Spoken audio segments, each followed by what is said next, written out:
Será que todo aquele que não nasce em berço de ouro se sente desprivilegiado por isso? Olá, sejam bem-vindos a mais um episódio do nosso podcast Advocacia em Destaque do Instituto Veloso de Mello. Meu nome é Tatiana Del Águila e antes de apresentar o nosso convidado de hoje, eu queria agradecer a participação do presidente do Instituto, Dr. Jacques Veloso de Mello. Sempre um prazer estar aqui. Vamos lá. Nascido e criado em Brasília, filho de agricultores, pai japonês e mãe brasileira, formado na UNB desde 1997, correto? 98. 98? Então, formado na UNB desde o ano de 1998. Iniciou sua vida como feirante. Vem contar pra gente, Dr. Shigeru Sumida, como que foi essa transição de feirante para advogado. Primeiramente, dizer que é um prazer estar aqui, Tati, Jacques, é uma honra. E contar a história de vida é sempre um privilégio quando a gente se orgulha daquilo que conquistou. Então, Tati, quando você coloca a questão de berço, todos nós indistintamente temos a oportunidade de ter um berço privilegiado quando temos pais, mães que se dedicam a nós, né? Então, acima de qualquer condição, eu acho que todo brasileiro, toda brasileira, todo mundo que se torna advogado tem em casa um privilégio de ter o apoio dos pais, que acho que é mais do que qualquer coisa. Quando você colocou a questão do berço, de fato, eu nasci, me tornei cidadão trabalhando na agricultura, fui feirante, sim. Inclusive, no final da adolescência, no início da vida adulta, por condições e necessidades, eu imigrei para o Japão, fiquei 2 anos trabalhando na indústria da construção civil, mais precisamente fabricando manilhas de concreto, e só vim a cursar direito após o meu retorno, quando eu ainda concluí o 2º grau, e fiz o curso de direito. Essa situação que você coloca em relação a berço, ao longo da faculdade, eu já havia percebido essa distinção. À época, em 1994, já que você vai lembrar bem, eram 3 cursos de direito em Brasília. Era o UNB, o DF e CEUP. E hoje está muito mais difundido, hoje está muito mais democrático. Mas a época em que eu estudei, o ingresso no curso de Direito e acredito que quando vocês fizeram também, era muito mais concorrido. Sim. E os colegas que a gente encontrava na faculdade, muitos deles, sim, não que eles tivessem um privilégio, mas que eles, ou mesmo vantagem, mas que eles já estavam mais habituados, eles já estavam mais adaptados ao mundo jurídico. Eu vou usar esse termo, que acho que é até mais adequado. Então, é natural que alguém que é filho de ministro, desembargador, juiz, delegado, promotor, procurador, ele já está desde a infância e na adolescência, de certa forma ambientado com a questão do mundo do direito. E nós vivemos numa profissão que nós não realizamos tráfico de influência, mas inevitavelmente as boas relações são necessárias para realizar trabalho. Até para conquistar clientes. Até para conquistar cliente. E quando você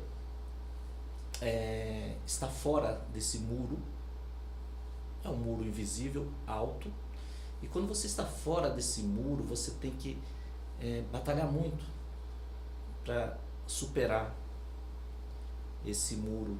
Ele não é intransponível, não existe chave mágica que abre as portas, mas a gente tem que conquistar o espaço. Cada um, Jacques conquistou o dele, eu fui procurar o meu, a Tati foi procurar o seu espaço, mas quando você fala do nascimento, do berço, eu acho que hoje, até por estar muito mais democratizado o ingresso na vida profissional da advocacia, muitas pessoas percebem esse muro invisível que existe para você adentrar um círculo virtuoso, um círculo de boas relações, com maior possibilidade de formar uma carteira de clientes, de poder realizar trabalhos mais de maior conteúdo, tanto técnico quanto financeiro. Então é muito difícil narrar, mas ao mesmo tempo eu posso dizer que é possível a todo e qualquer colega, seja ele recém-formado, seja ele que está se reciclando. Eu vou usar essa palavra reciclando porque eu fui sócio de uma banca de advogados durante 13 anos. Fui muito feliz, só tenho a agradecer aos meus ex-sócios, mas chegou um momento que eu achei que o ideal seria eu buscar a constituição do meu escritório. Então eu fui partir para tentar consolidar um escritório próprio, com a minha marca, com a minha forma de ser, agir e buscar, já aos 40 anos de idade. Então, alguns... Praticamente ontem. Hã? Praticamente ontem. Ontem. Eu tenho 51 anos, então há aproximadamente 11 anos eu comecei do zero no escritório aos 40 anos de idade, né?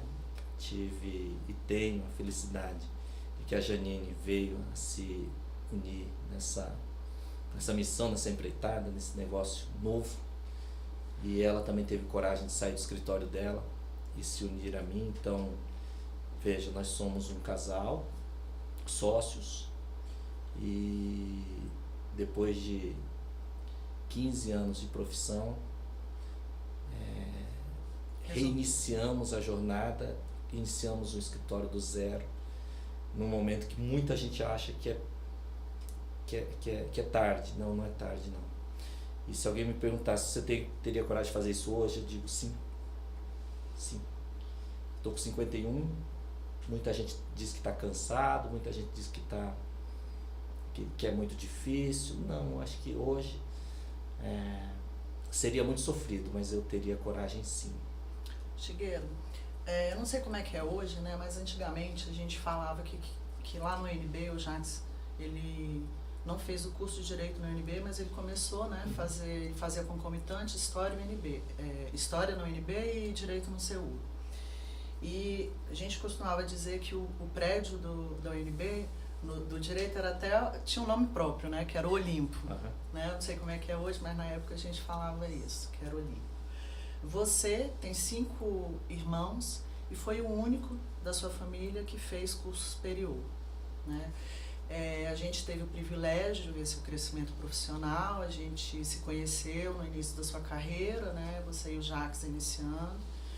E como que era viver nesse Olimpo, né? Com essa sua realidade tão diferente daquelas pessoas que costumam fazer direito no UNB?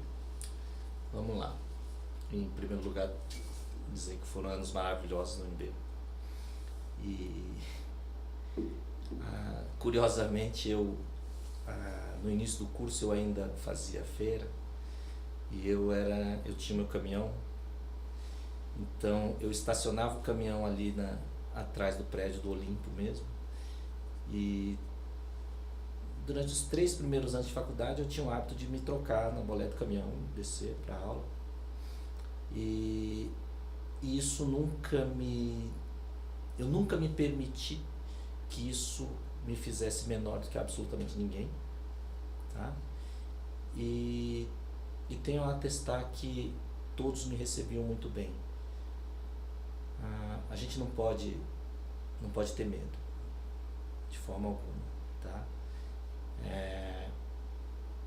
Eu tinha um orgulho muito grande de plantar alface, morango. Tivemos alguns episódios até interessantes. Uma vez eu resolvi, as pessoas me questionavam por que eu ia de caminhão, aí eu fui até a chácara e às 6 da manhã eu colhi alface americana das mais suculentas, gigantes, embalei uma por uma na sacola e levei para cada um. Falei assim: leva para sua casa, pergunta para sua mãe se já comeu uma alface melhor do que essa aqui, porque uma alface colhida às 6 da manhã, servida na hora do almoço, é uma coisa espetacular. Então, eu nunca tive um motivo para dar um passo para trás por me sentir diferente.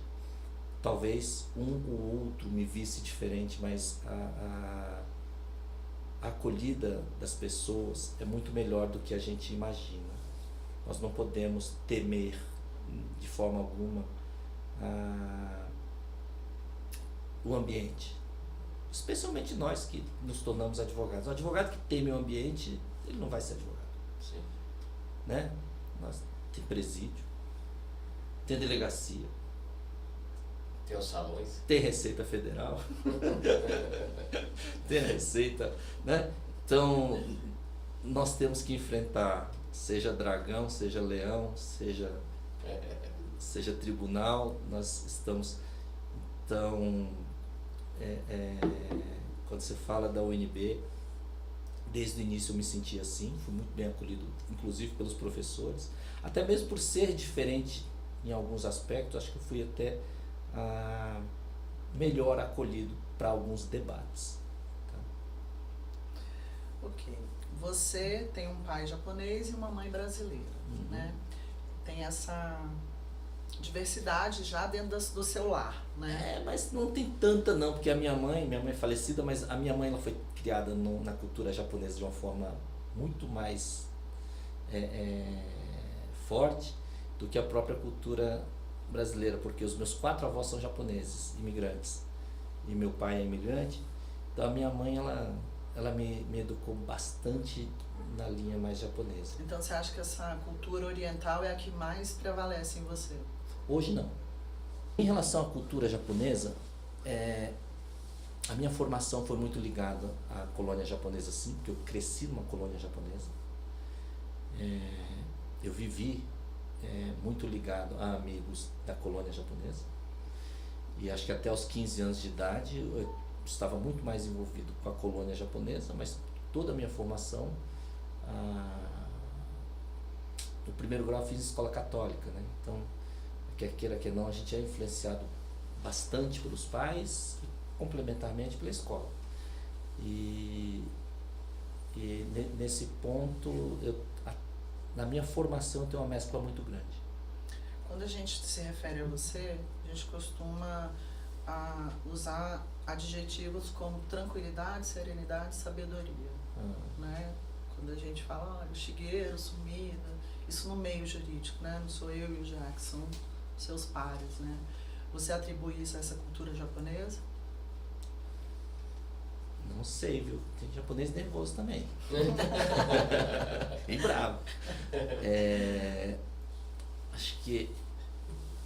Eu acho que tanto quanto outras pessoas eu me enervo bastante, mas eu acho que também tem um pouco a ver, Tati, com tudo aquilo que eu falei da formação. Eu já na faculdade eu tive que aprender a observar muito para entender o meu lugar, né? Então, quando você é estudante de direito da UNB e no meio da feira da Ceilândia você fala, não, eu faço direito na UNB, as pessoas não acreditam.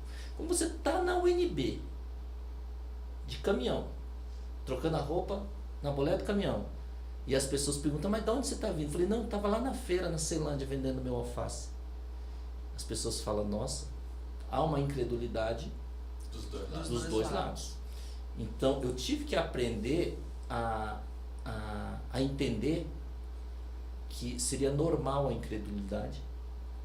Então, eu sempre observei mais para depois me posicionar. E acho que isso acaba marcando, isso marca de uma forma indelével a própria pessoa quando a gente está nessa fase de formação. E eu acho que é mais por aí.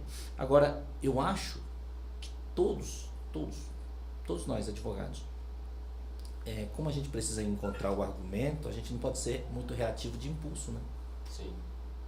Acho que todo advogado tem que esperar para ver assim, olha, qual é o argumento que eu vou soltar agora, né? Então, eu vejo muita gente, e especialmente essa nova geração que a gente conhece, ou está aprendendo a conhecer, está tentando entender, porque a geração que nos sucede, eles têm muito mais capacidade com um ambiente digital, eles têm uma pressa muito maior, a impressão que eu tenho que as soluções aconteçam, e eu acho que talvez até mesmo no comportamento, eu acho que eles são até um pouco mais impulsivos que a gente, né? Não estou falando nem da geração dos nossos filhos, estou falando da geração desses advogados aí que já estão no mercado, e eu percebo um imediatismo, né? E imediatismo é difícil. E aí quando eu falo de difícil... E uma superficialidade também, né? Também. Dos argumentos. Também. Da forma de pensar. Agora, de certa forma isso acaba refletindo na forma como eu conduzo o escritório. No meu cérebro, todo processo que vai para dentro do acervo do escritório é uma semente. E cada escritório tem o seu modelo de negócio. O nosso escritório, ele trabalha com alguns poucos contratos de partido, e a esmagadora maioria dos honorários são honorários de êxito. Eu já vi o Jacques palestrando sobre isso, sobre manutenção de processo, etc. Eu não consigo seguir muito o que o Jacques já palestrou sobre a manutenção de processo. Não consigo, porque existem mercados que é possível, existem mercados que não é possível. No meu mercado, e eu atuo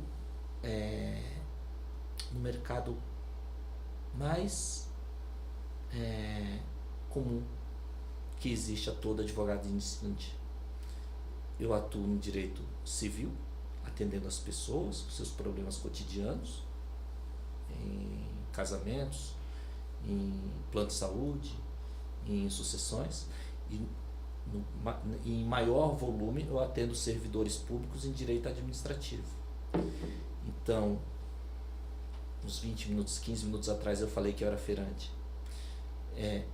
A feira me formou uma habilidade de atender gente,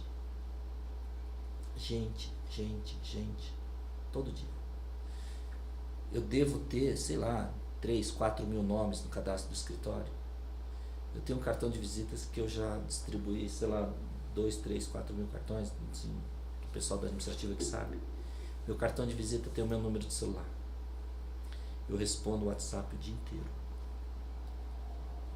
Eu entendo o incômodo de algumas pessoas. Agora, eu não consigo. Veja bem, o que eu vou falar é uma coisa que eu penso já há mais de 20 anos. 20 anos atrás, as pessoas já me falavam, Chigueiro, um advogado, para poder transformar o seu negócio num escritório que se move sozinho, para ele poder ficar mais tranquilo, afastado, para poder fazer uma gestão mais, uma gestão de clientes, etc., ou de captação. Ele tem que deixar a máquina trabalhar os processos. Eu concordo e não consigo aplicar. Por quê? Talvez uma característica pessoal. Eu me identifico muito com um advogado que acabou de sair da faculdade. Eu me vejo disponível para as pessoas o tempo todo. Um pedaço de mim ainda é aquele feirante. Então, as pessoas me mandam mensagens, eu tento respondê-las, eu tento atendê-las. E em muitas questões que muitas podem se tornar processo ou não. A palavra que eu uso internamente é disponibilidade. Um advogado que quer entrar no mercado hoje, se ele não estiver disponível para atender a pessoa do seu cliente, eu acho que ele não vai conquistar clientes, tá? Isso eu falo no escritório. Quando entra pela porta do escritório uma pessoa com angústias que podem estar relacionadas a uma questão jurídica, ela me trouxe uma questão jurídica. Eu vou ouvir a questão jurídica. Mas depois da questão jurídica eu quero ouvir a pessoa. E ao entender a pessoa, e isso não aconteceu, não foi uma, duas vezes não, deve ter acontecido umas dezenas. Ao ouvir a pessoa e entender a pessoa e todos os outros dilemas, fidelizei, resolvi outros processos. Eu tenho situações hoje, Tati, de pessoas que estão muito idosas e que me contratam para ser testamenteiro no compromisso de que eles acreditam que eu sou a única pessoa aqui que vai cumprir o que ela deseja depois que ela morrer. E agora eu vou quase chorar. Uma conversa que eu tive com o Juliano Costa Couto uma vez em sessão, que a gente na OAB conversando, e o Juliano, a gente falando, Shigeru, então qual é o produto que está sendo vendido? E eu e ele falamos a mesma palavra. Nós vendemos confiança. Nós vendemos confiança. Então, e Juliano também, né? Juliano pensava assim, poxa, se a pessoa não confiar em mim, de que adianta eu ter técnica? Sim. De que adianta eu ter uma suposta solução? Então, como eu atuo muito para pessoas físicas, como eu te disse, é muito difícil para um advogado recém-formado imaginar constituir uma empresa, um escritório como a de vocês. Vocês defendem empresas grandes. É um mercado muito mais difícil de você alcançar este ponto. O que eu faço lá no escritório, quando eu atendo uma família com um problema pequeno e fidelizo essa família para outras questões do escritório, eu estou fazendo exatamente, eu estou concorrendo no mesmo mercado do advogado que acabou de pegar a carteira ontem. A diferença é que eu gosto de atender a pessoa. Eu uma vez, a gente estava numa conversa aqui, eu falei muito isso aqui no escritório. Nesse momento que nós estamos vivendo de tecnologia, inteligência artificial, a grande habilidade a ser desenvolvida pelo nosso meio é essa empatia, essa capacidade de ouvir, essa capacidade de atender. Eu tenho uma briga, essa questão da disponibilidade aqui, eu falo o tempo inteiro. Eu acho inadmissível um cliente ligar e não conseguir falar com você, ou te mandar uma mensagem e você não conseguir responder. Você tem que estar disponível. Eu sempre sinto que na campanha, né, quando eu fui candidato em 2018, aquela confusão, eu desenvolvi o hábito de, antes de dormir, eu zerar meu WhatsApp, e até hoje eu faço isso. Tati é testemunha, está lá ao meu lado. Eu deito, abro o WhatsApp, vejo tudo que tem, vejo meus e-mails, respondo tudo, nem que a resposta seja, olha, se eu conseguir ver sua mensagem agora, amanhã de manhã eu vou olhar seu processo e te dou um retorno. E no outro dia eu vou lá e dou retorno. E isso é essencial para que você consiga ter perenidade, digamos assim, na nossa profissão. Quantas vezes eu já não encaminhei para o Jacques, porque uma pessoa me procurou com uma questão tributária, eu falei assim, eu não sei resolver, mas eu vou pelo menos te passar o telefone de alguém que eu acredito que possa resolver. Eu não posso deixar a pessoa sem um acolhimento. Eu não, sim, me incomoda. Sim. E isso você não pode praticar só porque você é advogado. E aí vai um lado oriental, tá bom? E aí vocês já me conhecem há mais de 20 anos e já vão... Isso a gente faz na vida. Ou você é isso, ou você não consegue fazer isso, tá? Você é uma pessoa disponível. Se um amigo, se alguém perguntar assim, cara, eu tô com um problema assim, será que o Shigeru poderia me ajudar? Os meus amigos vão dizer assim, olha, procura ele, se ele não puder, ele vai tentar de alguma forma te encaminhar alguma coisa. Porque você é isso. Não dá para você, só porque eu sou advogado, vou explorar isso dessa forma. Não. Nós não somos advogados como prendemos a gravata e somos outra pessoa. Não. Se você quer viver na profissão de acolhimento e solução de problemas das outras pessoas, você tem que aprender a ouvir, acolher, estar disponível, sim. Tá? Isso aí é para ontem, um advogado que iniciou, abriu um escritório. Tá? Eu vou te contar uma coisa que é comum à minha pessoa. Os porteiros do prédio onde está o meu escritório hoje, eles me consultam. Os porteiros do prédio onde eu trabalhava antes me consultavam. Por quê? Não sei. Mas acontece, tá? Não está escrito que eu estou disponível. Não está escrito. E nem está escrito que eu vou ouvi-los. Mas de alguma forma eles acreditam que, poxa, eu vou tentar falar com ele para ver se ele ajuda de alguma forma. Então é isso que eu estou falando. A gente tem que ser isso. Na verdade, as coisas que nós fazemos são reflexos do que nós pensamos, sim, do que nós falamos, né? E inevitavelmente as pessoas veem isso, né? Sim. Então, por isso que muitas pessoas têm um discurso com uma prática diferente e a gente vê e não bate e elas não têm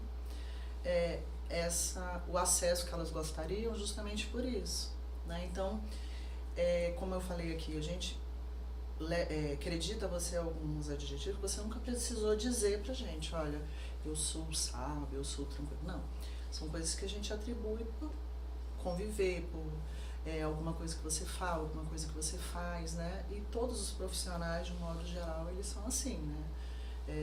A gente trabalha, né? E exerce aquilo que a gente é, né? Então, acredito que você não sabe, mas eu posso te falar. As pessoas te procuram porque se sentem confortáveis para isso. Isso é importante. Agora, tem uma outra questão também, quando a gente fala, e o seu podcast, ele é importante para advogado recém-iniciado na profissão.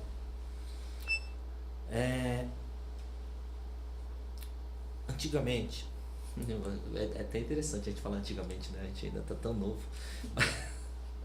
Mas antes do advento das redes sociais, a memória era menor.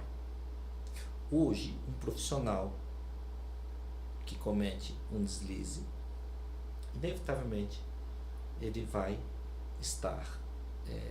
ser lembrado digitalmente pelos seus deslizes. Eu falo isso porque na gestão da OAB, durante a presidência do presidente Ibanez, estive lá na vice-presidência do Tribunal de Ética e vi muitas coisas que não deveriam existir na nossa profissão e nem deveriam ser feitos por profissionais advogados. E hoje qualquer deslize maior, qualquer falha grave vai estar registrado. Não sei se para a eternidade, mas até o Google apagar. Até alguém, né, ter para poder te lembrar. Hoje em dia, tudo reverbera com muito maior velocidade, né? O bom e o ruim. E o ruim muito mais do que o bom, né?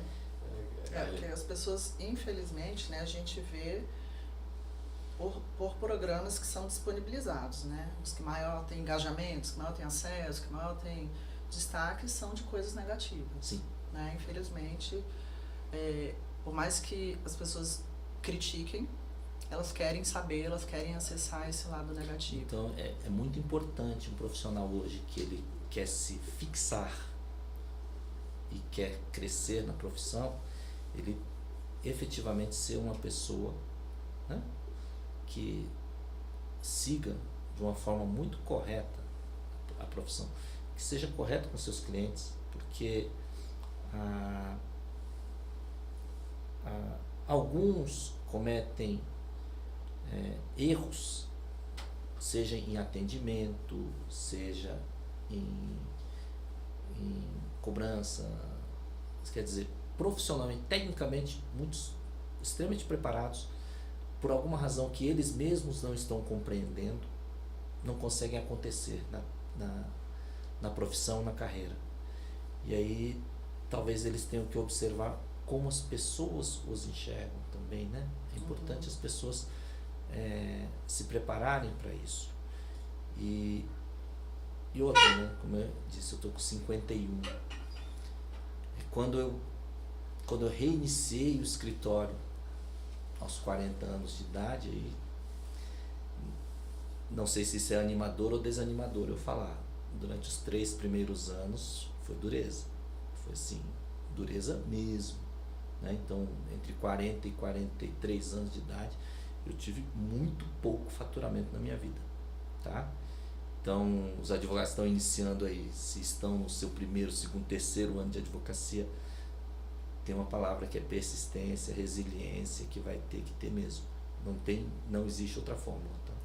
Qual foi a sua maior dificuldade dentro da profissão da advocacia?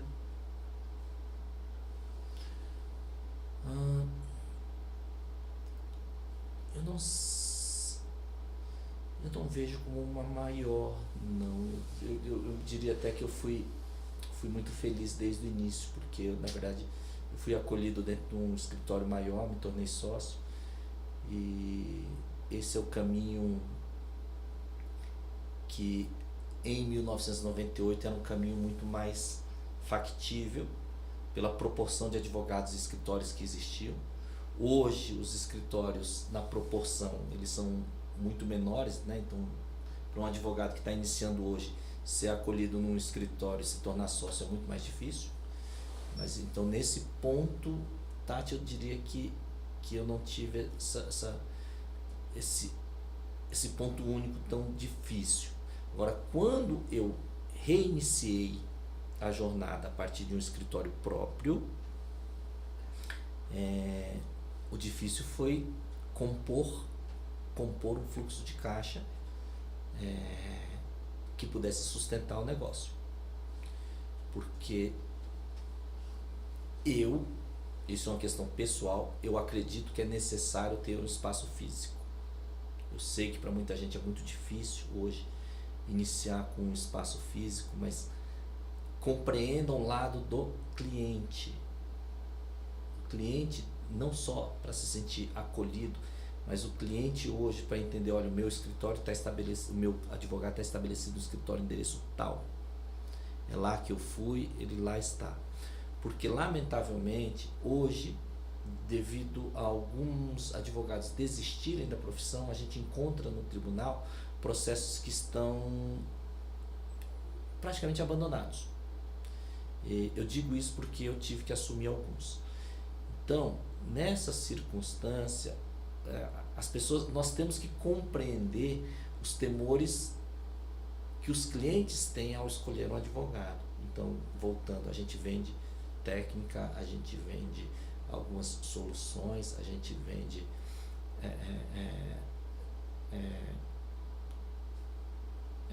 luta, mas sobretudo tem que existir confiança, tem que existir uma afinidade, tá? Então, você me falou das dificuldades.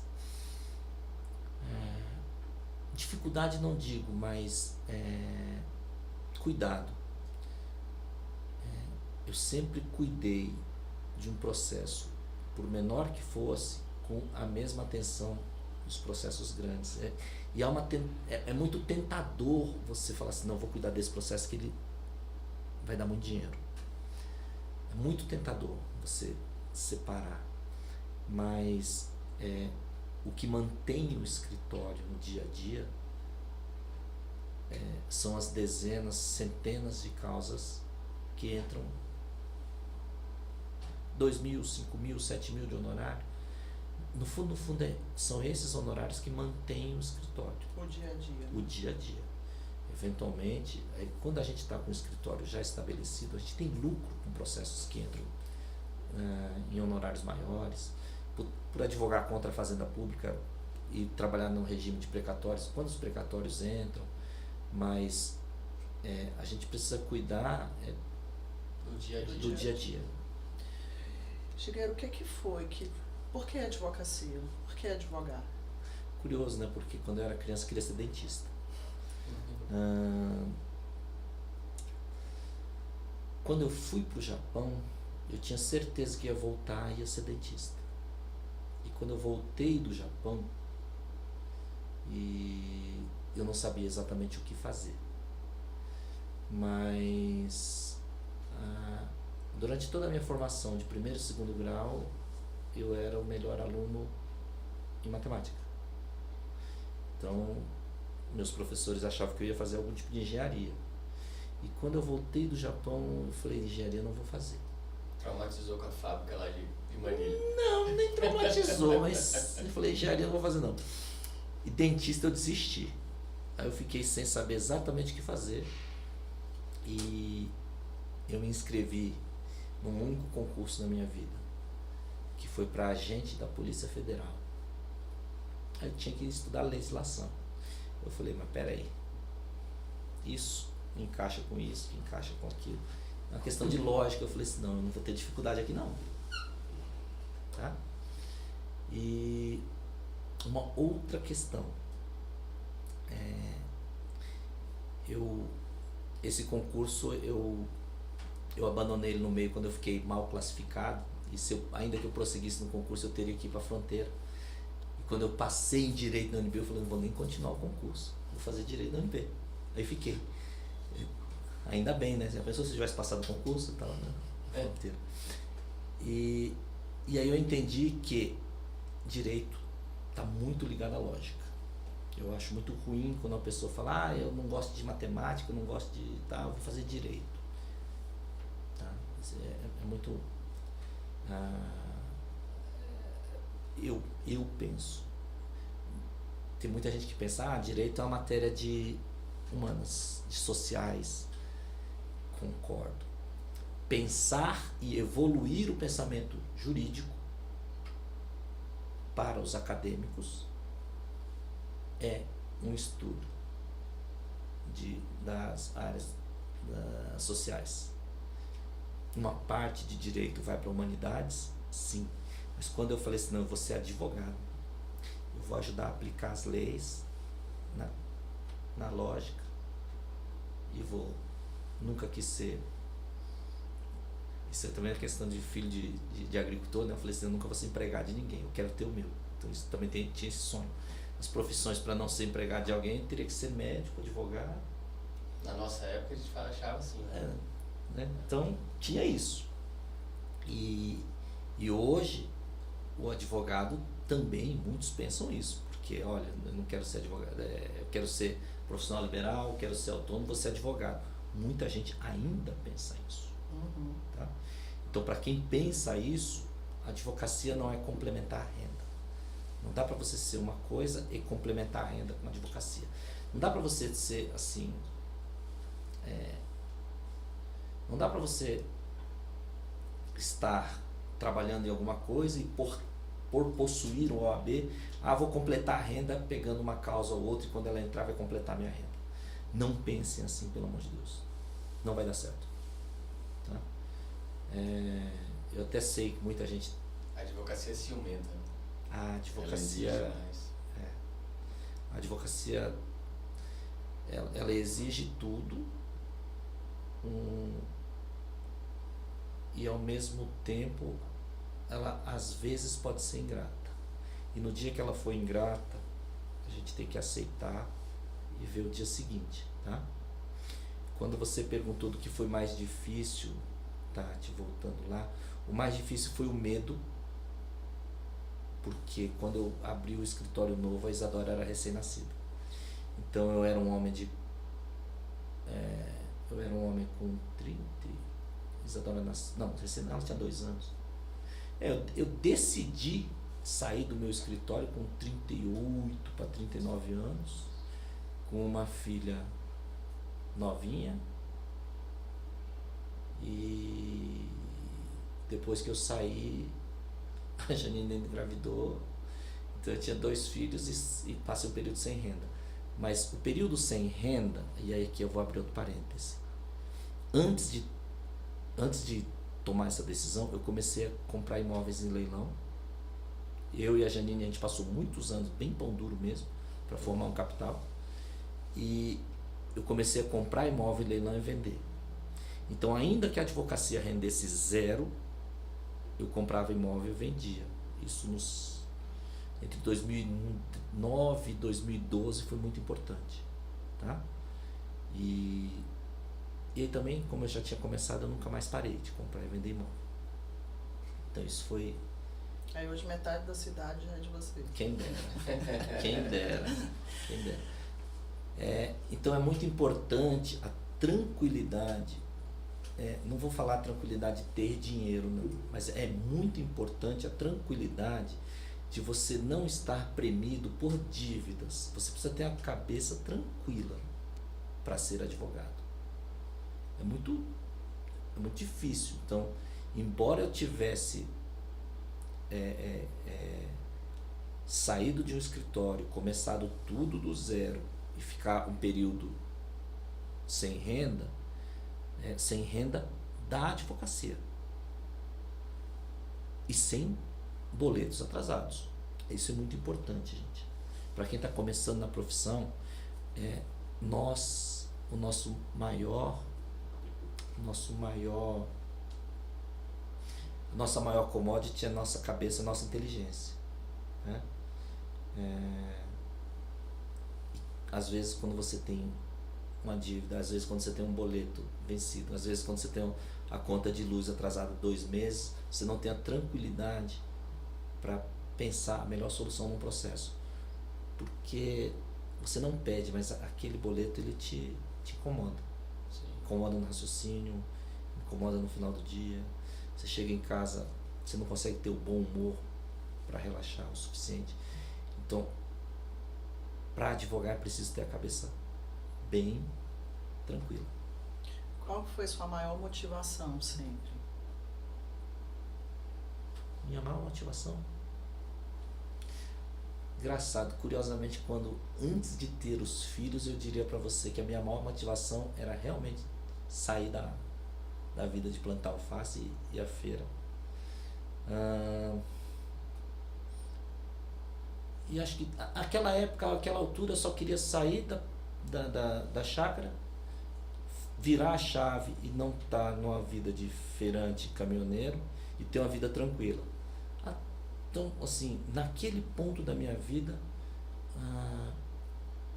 era bem simples o meu plano de vida.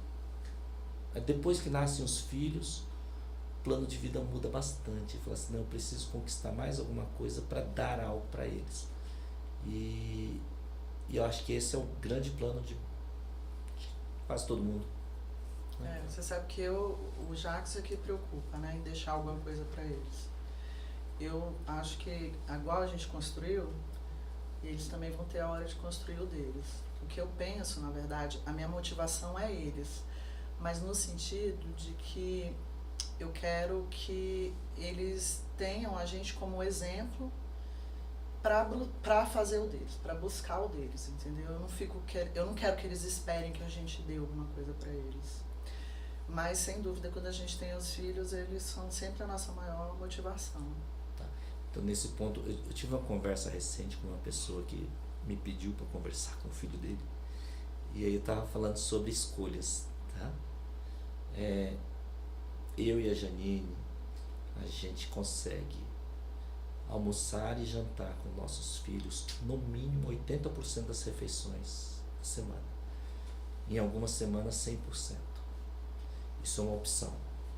Isso às vezes nos retira algumas, não vou chamar de possibilidades, porque todo mundo fala, porque o advogado ele tem que exercer um lado social, é muito importante, etc, etc. Eu concordo em parte. para um certo tipo de advocacia é necessário você estar perenemente em contatos, para trabalhar parcerias, para atender clientes que só podem conversar contigo na hora do almoço, ou almoçar com ele para poder otimizar o tempo dos dois, etc. Então, aí nesse ponto, Tati, eu diria que eu fiz uma escolha na vida. Então, eu praticamente não tenho esse... Não, eu ainda tenho clientes que demandam isso, mas eu acho que eu fiz uma escolha, a Janine também. Então, eu acho que a gente nunca conversou sobre ser essa a escolha. Acho que naturalmente, a partir do momento que a gente quase todo dia pega as crianças, almoça com eles, tenta conversar com eles sobre o que foi a escola, o que não é, levar para a escola, buscar, levar para judô, levar para outras coisas, é uma escolha implícita que a gente fez, tá? Então, cada um faz a sua escolha, cada um faz a sua trajetória. Para nós, essa parte foi muito importante. Naturalmente que a gente chegou num ponto que a gente pôde fazer essa escolha. Claro. Né? A quem não pode fazer essa escolha, que eles consigam se desdobrar na função de pai e mãe, porque as crianças precisam. Desafio. Shigeru, para finalizar, eu queria que você me dissesse, se você hoje, você falou aí de começar de novo, né? É muito interessante, né? Você já está com uma segurança de ser sócio de um escritório grande, com um nome forte, como você tinha, e falar, não, eu quero ter a minha marca, eu quero ter o meu nome ali e quero fazer a minha gestão, fazer a coisa do meu jeito, né? Então você disse, olha, se tivesse que fazer isso tudo de novo, eu faria, né? Então eu queria te perguntar, queria que você dissesse para os advogados que estão assistindo a gente, que às vezes ficam, porque esse medo, né, que você falou, ele é um medo que é constante na nossa profissão, né? Cada um faz a gestão ali do nosso dia a dia, como tem uns que parcelam, tem outros, eu já sou mais, eu já penso assim, eu vou pagar à vista, porque eu não sei se no mês que vem eu vou ter o outro cliente. A gente também trabalha, né, no êxito, sabe que os processos demoram muito tempo, né? E então, se para esses advogados, né, que às vezes pensam, é tão difícil, e o objetivo do nosso podcast é mostrar justamente isso, que é difícil para todos, né? Mas que não é impossível, desde que você faça a sua parte, né? Então eu queria que você me dissesse, se você começasse hoje, de novo, começasse agora, olha, amanhã eu vou começar do zero de novo, o que você gostaria de saber que você não sabia quando você começou, não há 10 anos, mas lá no início da sua profissão, quando você foi para o escritório, o que você queria saber que esse advogado que está lá te assistindo agora, se ele souber, pode fazer toda a diferença para ele? O que você queria saber quando você iniciou sua carreira? Vamos lá. Que conselho eu, com 51 anos, daria para o eu com 25? Vamos lá. Em primeiro lugar, e aí, aquilo que o Jacques também comentou aqui. Dificilmente vão entrar muitos clientes pela sua porta. Você vai ter que estar disponível no mercado. Você vai esbarrar com alguns clientes em alguns locais. Por isso, você, em primeiro lugar, você não é advogado só dentro do seu escritório, né? Você é advogado em qualquer lugar. As pessoas têm que se sentir acolhidas por você em qualquer lugar. Segundo lugar, o seu vizinho tem um problema jurídico. O vizinho do seu vizinho tem um problema jurídico. Nem eles sabem desse problema. Porque a gente mora no Distrito Federal, e eu ando muito, quando a gente anda para Ceilândia, Taguatinga, quem nunca viu um lote abandonado, quem nunca viu uma casa abandonada, quem nunca viu uma casa depredada? Sabe por quê? Porque ali tem um inventário não concluído, porque ali tem uma briga não concluída, porque quando você estar disponível para tentar ajudar a resolver um problema desse, você vai ser merecedor dos honorários se você for uma pessoa que encontra soluções. Tá? Uma coisa que eu não sabia e que eu aprendi com o tempo,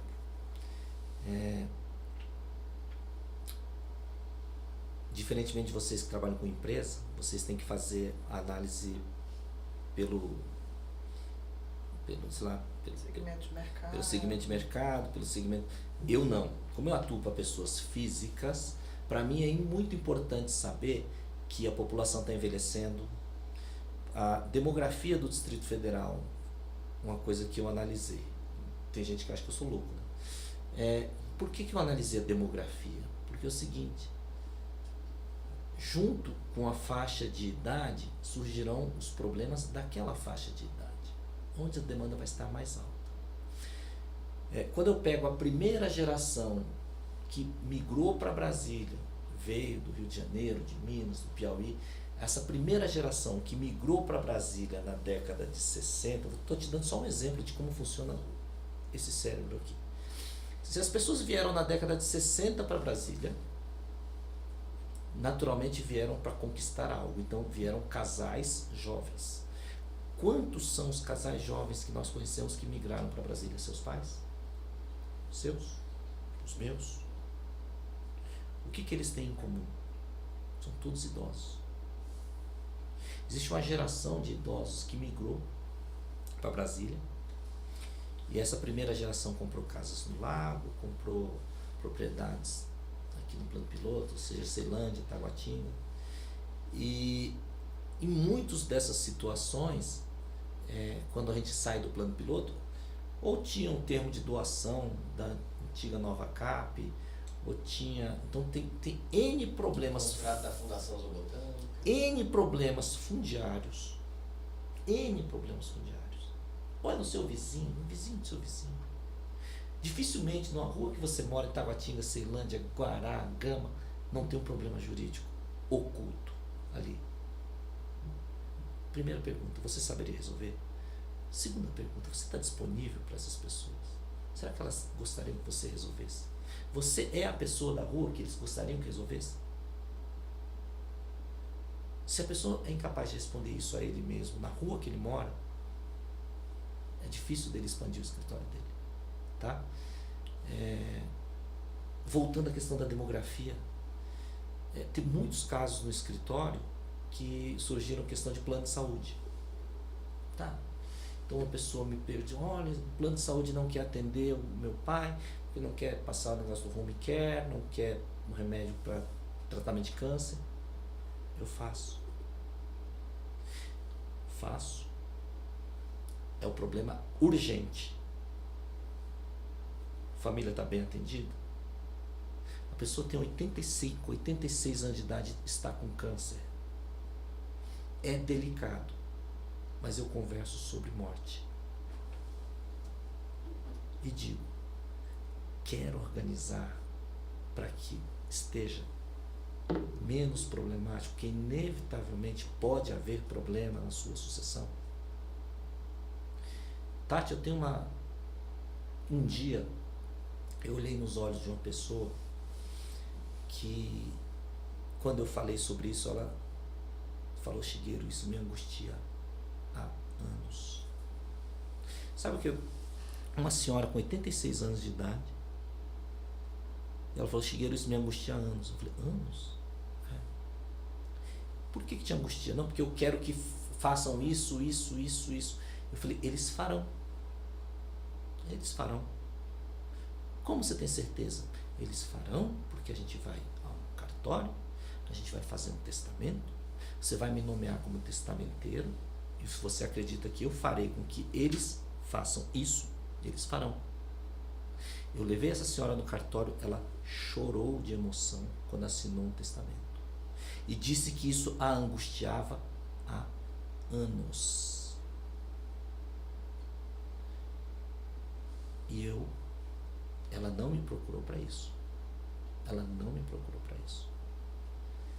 Essa minha cliente, uma querida, faleceu pouco tempo depois, a gente está concluindo o inventário. Mas Eu sou testamenteiro, advogado do inventário. Fui a São Paulo, reuni todos os herdeiros e falei, você tem a mim para resolver tudo. Vocês são livres para contratar o advogado que vocês quiserem para tocar o inventário. Mas eu conheço tudo e sou o testamenteiro. Aí um deles, doutor Shigeru, o senhor poderia conduzir o testamento, o inventário? Eu falei, posso. Apresento uma proposta profissional para vocês e posso. O senhor pode ser o inventariante? Posso. Eu sou inventariante, testamenteiro e advogado do inventário de uma querida amiga minha, a quem eu prometi cumprir as vontades dela. E sou bem remunerado para isso, por conta de tudo que iniciou em uma conversa. Quantos são as pessoas que estão angustiadas para que na sua partida o seu legado seja um legado de gratidão por aquilo que recebeu, ao invés de haver um legado de ódio entre herdeiros? Essa pergunta ela é muito forte, porque eu coloco de um lado gratidão e eu coloco de outro lado ódio. E isso é verdade. E quando eu falo isso, eu falo de coração. Então, estamos dispostos, disponíveis, estamos atentos a isso, porque a demografia diz que a população brasileira, quando nós chegarmos a 70 anos, nós três, seremos quase que maioria nesse país. E quem irá nos atender? Alguém que esteja preparado e disponível. Sim. Com certeza. Com certeza. Então, Shigeru, quero agradecer muito a sua participação, por você ter dividido com a gente uma história não só de crescimento pessoal e superação, mas o que ficou marcado aqui muito pra gente hoje foi a sua preocupação com o capital humano e deixou muito claro que o que você oferece para os seus clientes, disponibilidade e confiança. Então, eu espero que as pessoas que estejam assistindo isso tenham conseguido perceber como nós, o quanto esse capital humano é importante para você. Sim. Porque dentro do direito existem diversas áreas, né? Existem diversos segmentos, cada um escolhe aquele não só que se familiariza e gosta, mas como você falou, não adianta a gente ter um discurso e outra prática. Então você consegue alcançar esse público, essas pessoas, porque de fato você está disponível para elas. E você passa essa confiança que você tenta, né, que você se dispõe, né, como você já passou para a gente e para os seus colegas que te conhecem. Então, muito obrigado por você dividir sua história com a gente, obrigado por você estar aqui com a gente hoje, disponibilizar o seu tempo e compartilhar conosco a sua história. Eu que agradeço o convite, é um prazer enorme estar aqui e eu espero que reverbere, tá? Nem que seja para uma ou duas pessoas, que ele possa alcançar algum sucesso e lembrar de ter assistido isso aqui hoje. Obrigado. Obrigado pela sua participação aqui mais uma vez conosco. E obrigada a você que está assistindo a gente hoje e dando continuidade a esse podcast. Boa noite.